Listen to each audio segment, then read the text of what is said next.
یہ 2007 کی بات ہے، ہم مسر کی دال پکائی اور روٹی آٹا خود لے کے گئے تھے، جیسی کیسی روٹی پکائی، جب مغرب کے بعد کھانا کھانے لگے یا عشاء کے بعد مدرسے کے طالب علموں نے دیکھا میں رونا شروع کر دیا، بار بار ہم نے کہا کھانا کھاؤ، روتے ہوئے اندر چلے گئے۔ جب تہجد کی نماز کا وقت ہوا، اللہ کی قسم کمرے سے چیخ مار مار کے رونے کی آواز آئی۔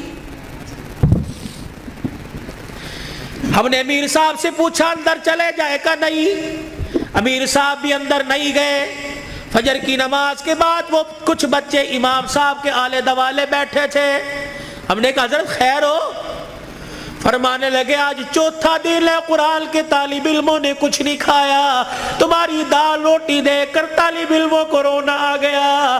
اللہ اکبر، میرے بچوں کو اشارہ کیا خبردار اندر آ جاؤ، اللہ اکبر، تمہارا پردہ علم پہ ظاہر نہ ہو جائے۔ انہوں نے پوچھ لیا کچھ کھایا؟ نہیں۔ تم کہو گے کوئی نہیں کھایا، اللہ اکبر، تمہارے اس بول سے کہ عرش والا ناراض ہو گیا، عرش والا ناراض ہو جائے، کہیں تمہارے سے قرآن کی دولت نہ چھین لے۔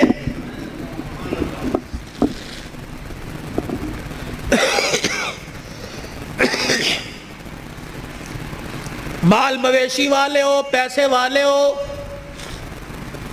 قاری صاحب اللہ پاک کا نوجوان تحفہ تمہارے پاس ہے، مولانا ہمیں ایسا ادارہ بتاؤ جہاں قرآن پڑھایا جاتا ہو، یا اپنے علاقے کے اندر ایسا کوئی ادارہ قرآن جہاں پڑھایا جاتا ہو، پڑھنے والے کے ماں باپ گھر والے غریب ہو۔ اللہ اکبر، بار بار کہہ رہے ہو بچے قرآن چھوڑ دے، محنت مزدوری کر لے، گھر کا چولہا چل جائے گا۔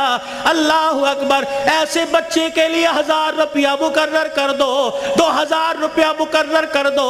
رب اکبر کی قسم ہے، اگر تیری محنت کی کمائی کسی طالب علم پہ لگی، وہ قرآن کا وارث بن گیا، اللہ کی قسم اٹھا کے کہتا ہوں قیامت کے دن وہ اکیلا جنت میں نہیں جائے گا، بلکہ تجھے بھی اپنے ساتھ لے کے آگے آگے جنت میں جائے گا۔